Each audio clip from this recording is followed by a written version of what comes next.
Halo, assalamualaikum warahmatullahi wabarakatuh. Selamat pagi anak-anak. Bagaimana kabar kalian? Semoga kalian sehat selalu dan tetap semangat untuk belajar ya. Berjumpa lagi dengan saya Wahyu Novita selaku wali kelas 5B. Pada kesempatan pagi hari ini saya akan memberikan penjelasan materi tema 7 subtema 1 Masyarakat Peduli Lingkungan.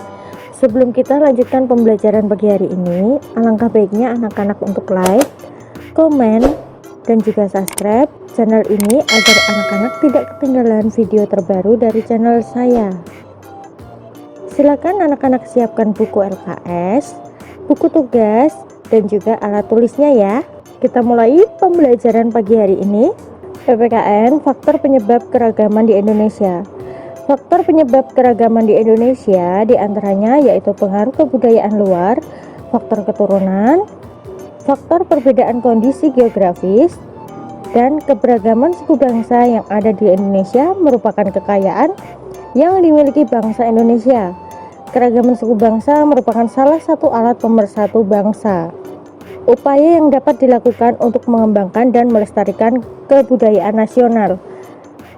Di antaranya mengadakan kegiatan pengenalan dan penyebaran budaya nasional kepada masyarakat, menggalakkan penggalian situs-situs bersejarah dan pemeliharaan temuan-temuan sejarah, mengembangkan budaya daerah dan nasional melalui pendidikan dan pengajaran, mengembangkan sikap menghormati kebudayaan sendiri dan kebudayaan daerah lain, mengenal dan mempelajari kebudayaan sendiri yang merupakan warisan leluhur. Contoh adat istiadat di Indonesia, di antaranya upacara pembakaran mayat yang berasal dari Ngaben, Bali, upacara Kesada yang berasal dari Bromo, Jawa Timur, upacara Tablik yang berasal dari Sumatera Barat. Kebudayaan nasional adalah berbagai ragam kebudayaan lokal yang ada di daerah yang dimiliki, dilaksanakan, dan dilestarikan oleh suku bangsa yang ada di Indonesia, serta diakui oleh seluruh bangsa Indonesia. Sekarang waktunya untuk kita menulis latihan soal berikut ini ya. Silakan tulis soalnya di buku tugas kalian, kemudian nanti dikerjakan ya.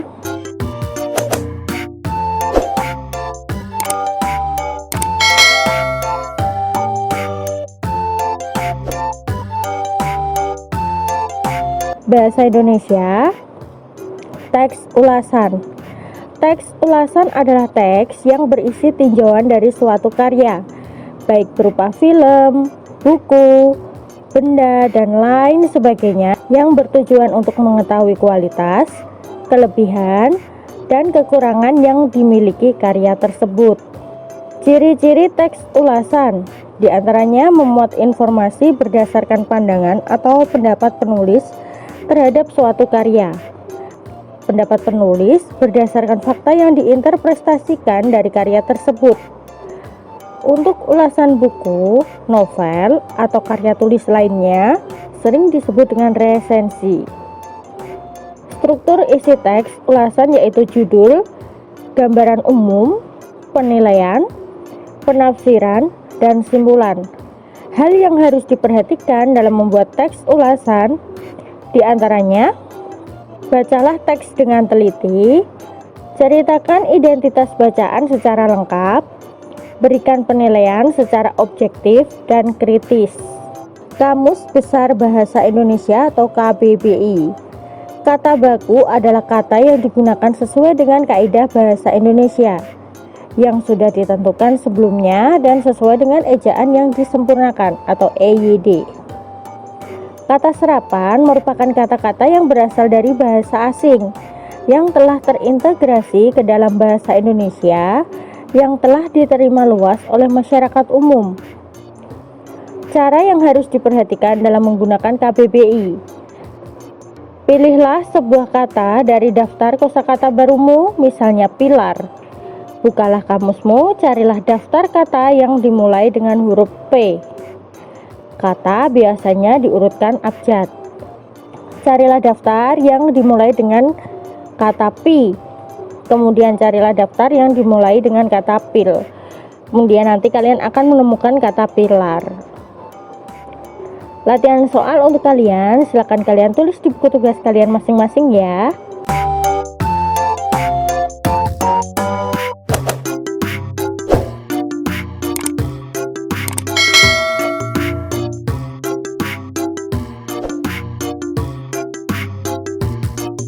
Materi IPA, silakan kalian simak video pembelajaran berikut ini. Berdasarkan wujudnya, benda dibedakan menjadi benda padat, benda cair, dan benda gas. Tiap jenis benda memiliki sifat dan ciri-ciri yang berbeda-beda. Benda padat. Contoh benda padat antara lain batu, kayu, dan batu bata. Sifat benda padat: bentuk dan volume tetap. Hal ini dapat kita lihat ketika kita memasukkan pensil ke dalam gelas. Bentuk dan volume pensil tidak berubah. Kemudian jika kita pindahkan pensil tersebut ke tempat yang berbeda, bentuk dan volume pensil tetap tidak berubah. Benda padat dapat berubah bentuk dengan cara tertentu. Kita dapat mengubah bentuk benda padat dengan memberikan gaya, misalnya menekan, memotong, atau memukul benda tersebut. Misalnya kayu yang merupakan benda padat dapat dibentuk menjadi lemari. Tanah liat dapat dibentuk menjadi vas bunga. Benda cair. Contoh benda cair antara lain air, minyak goreng, dan madu. Sifat benda cair: bentuk sesuai wadahnya. Hal ini dapat kita lihat ketika kita memasukkan air ke dalam 3 wadah yang berbeda, misalnya gelas, mangkuk, dan botol. Maka air akan berbentuk sesuai dengan wadahnya. Volume zat cair tetap. Ketika zat cair dipindahkan ke tempat yang berbeda, yang berubah hanya bentuknya, sedangkan volumenya tetap mengalir ke tempat yang lebih rendah. Hal ini dapat kita lihat pada air sungai yang mengalir dari hulu di pegunungan menuju laut yang letaknya lebih rendah. Permukaan benda cair yang tenang selalu datar. Perhatikan permukaan air pada kedua botol berikut. Baik botol yang tegak maupun botol yang dimiringkan, permukaannya selalu datar. Dapat melarutkan benda. Contohnya, ketika kita membuat teh manis, kita menambahkan gula pasir ke dalam air teh, kemudian mengaduknya. Lama-kelamaan, gula menjadi tidak terlihat. Gula telah larut, sehingga air teh menjadi manis. Dapat meresap melalui celah-celah kecil. Peristiwa meresapnya benda cair melalui celah-celah kecil disebut kapilaritas. Sifat benda cair yang dapat meresap melalui celah-celah kecil dimanfaatkan pada lampu minyak atau kompor minyak. Menekan ke segala arah. Hal ini dapat kamu lihat ketika kamu memasukkan air ke dalam botol yang telah diberi beberapa lubang. Air dapat menekan ke segala arah, sehingga air akan mengalir melalui seluruh lubang tersebut. Benda gas. Contoh benda gas antara lain udara, asap, dan uap air. Sifat benda gas: bentuk dan volume tidak tetap. Hal ini dapat kamu lihat ketika kamu meniupkan udara ke dalam 3 balon dengan bentuk yang berbeda. Maka bentuk dan volume udara akan berubah-ubah sesuai dengan bentuk balon tersebut. Benda gas menempati ruang. Hal ini dapat kamu lihat ketika kamu meniupkan udara ke dalam balon. Udara akan menempati seluruh ruangan dalam balon. Begitu juga ketika kamu menyemprotkan pengharum ruangan ke dalam kelas, maka seluruh ruangan akan terasa harum. Karena pengharum ruangan yang telah berubah menjadi gas mengisi seluruh ruangan tersebut. Benda gas menekan ke segala arah. Hal ini dapat dilihat ketika kita meniup balon. Pada saat balon ditiup, udara akan mengisi seluruh ruang pada balon dan menekan ke segala arah. Jika balon terus ditiup, maka balon akan semakin membesar dan dapat meletus. Balon meletus karena dinding balon tidak dapat menahan tekanan udara dari dalam balon. Perubahan wujud benda.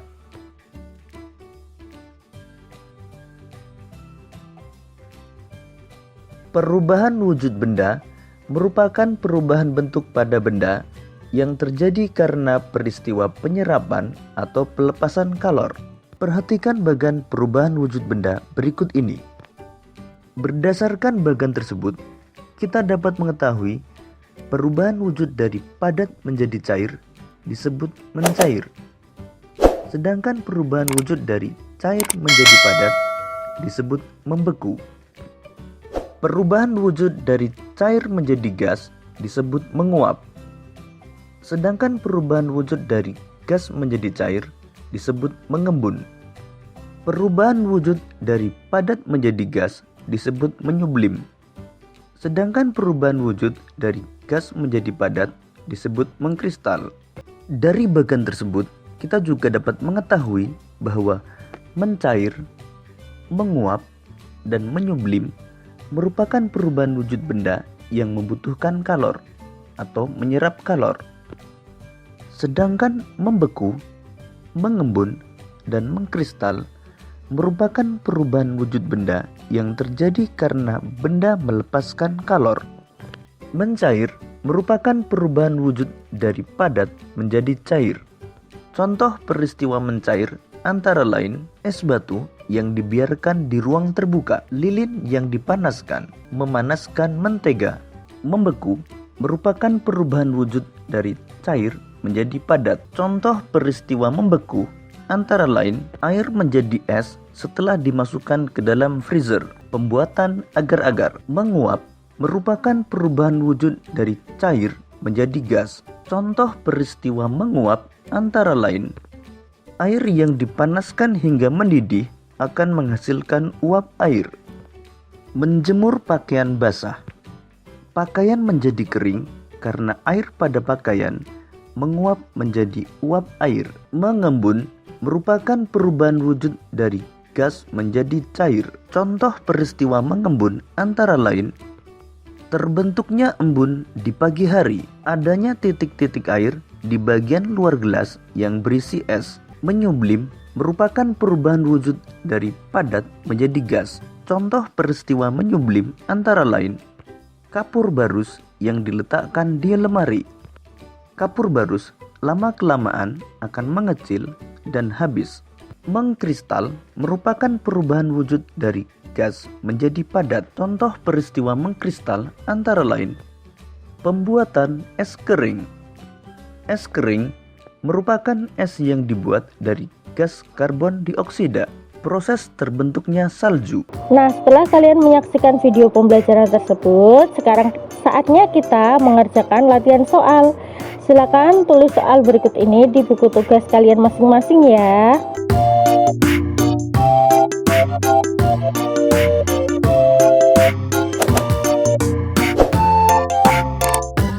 IPS. Peristiwa kedatangan bangsa Eropa ke Indonesia. Indonesia terkenal sebagai daerah penghasil rempah-rempah sejak abad 15. Rempah-rempah telah menjadi komoditas yang menguntungkan, sehingga menyebabkan bangsa Eropa untuk berusaha mencari kekayaan sekalipun harus menjelajah samudra. Bangsa Eropa yang pernah datang ke Indonesia diantaranya bangsa Portugis pada tahun 1511, bangsa Spanyol pada tahun 1521, bangsa Inggris pada tahun 1577, dan bangsa Belanda pada tahun 1596. Tujuan utama penjelajahan samudra. Glory artinya mencari keharuman nama, kejayaan, dan kekuasaan. Gold artinya mencari emas dan mencari kekayaan. Gospel artinya mencari tugas suci, menyebarkan agama Kristen, dan mencari rempah-rempah. Tujuan kedatangan Portugis. Tujuan ekonomi, mencari keuntungan yang besar dari hasil perdagangan rempah-rempah. Tujuan agama, menyebarkan agama Nasrani. Tujuan petualangan, yaitu mencari daerah jajahan. Peristiwa perlawanan terhadap penjajahan terhadap Portugis, diantaranya yaitu Sultan Ali Mukhayat Shah pada tahun 1514 sampai dengan 1528 dengan hasil membebaskan Aceh. Sultan Alauddin Riayat Shah pada tahun 1537 sampai 1968 dengan hasil menentang dan mengusir Portugis yang bersekutu dengan Johor. Sultan Iskandar Muda pada tahun 1607 sampai 1636. Sultan Iskandar Muda merupakan raja kerajaan Aceh yang sangat gigih melawan Portugis. Terhadap Belanda, Sisinga Mangaraja 12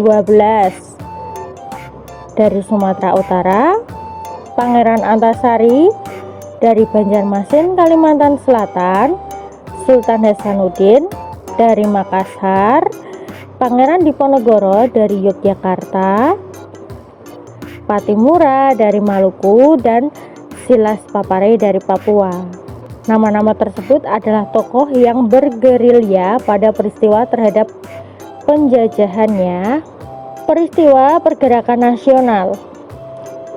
Faktor kegagalan rakyat Indonesia dalam melawan penjajahan Belanda dikarenakan oleh kalah dalam persenjataan, perjuangan bersifat kedaerahan, perlawanan tidak dilakukan secara serentak, Belanda menetapkan politik adu domba atau divide and empire, masih tergantung dalam pimpinan, jika pimpinan tertangkap perlawanan terhenti.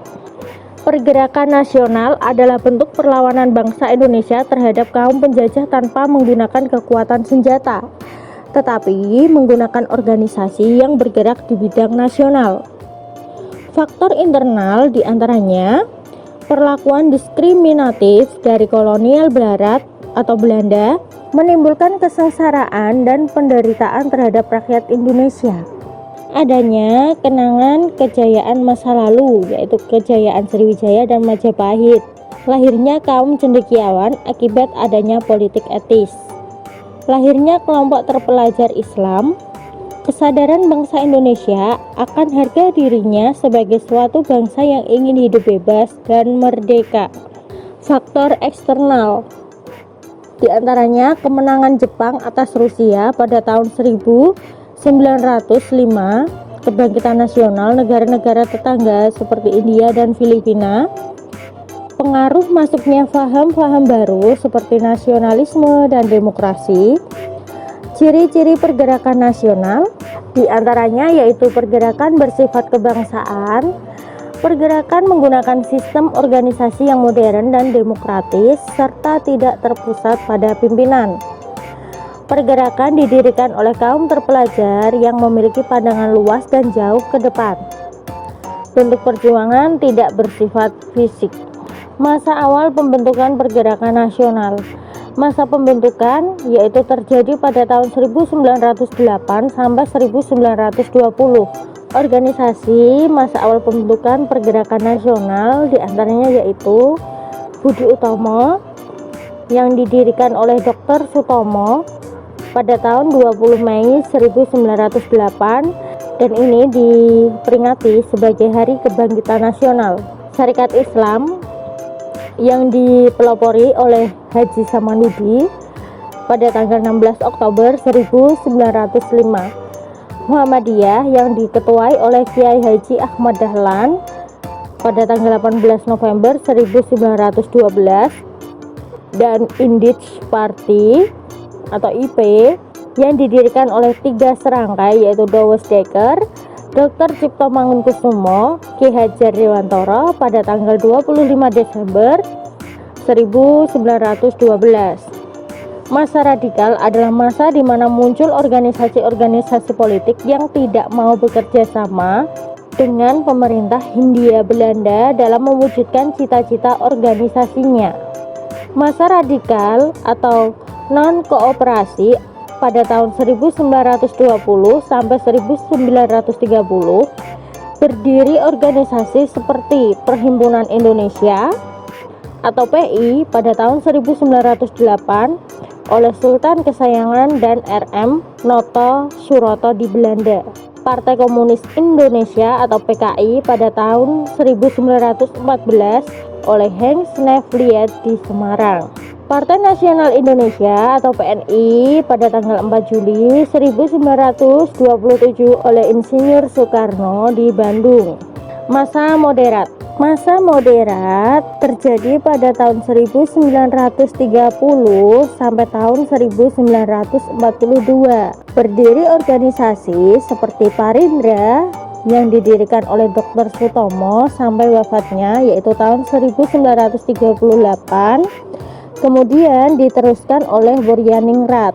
Gerindo yang terdiri dari Partai Pertindo diketuai oleh Sartono, Akagani, Sanusi Pane, Sipahutar, dan Mohyamin pada tahun 1937. GAPI pada tahun 1939.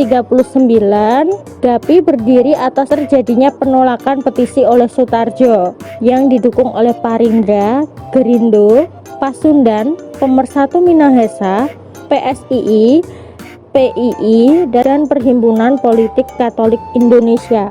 Latihan soal untuk kalian, silakan kalian tulis di buku tugasnya masing-masing ya.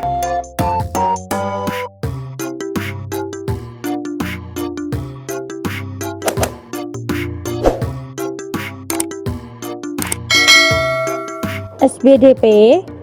Lagu wajib nasional. Lagu wajib nasional adalah lagu perjuangan dan nasionalisme yang wajib dipelajari oleh siswa dengan tujuan menanamkan rasa cinta tanah air, menghargai jasa pahlawan, dan membakar semangat perjuangan agar selalu menyala. Ketika menyanyi, kita harus memperhatikan tempo dan nada agar lagu terdengar indah dan merdu. Ciri-ciri lagu wajib diantaranya lirik lagu bertujuan untuk menanamkan sikap cinta tanah air, kepahlawanan, nasionalisme, serta rela berkorban demi bangsa dan negara, menggunakan irama yang penuh semangat atau berupa himne. Wajib diajarkan, dipelajari, dan dihayati sesuai dengan maksud dan tujuan lagu yang terkandung di dalamnya. Latihan soal untuk kalian, silakan kalian tulis di buku tugas kalian masing-masing ya.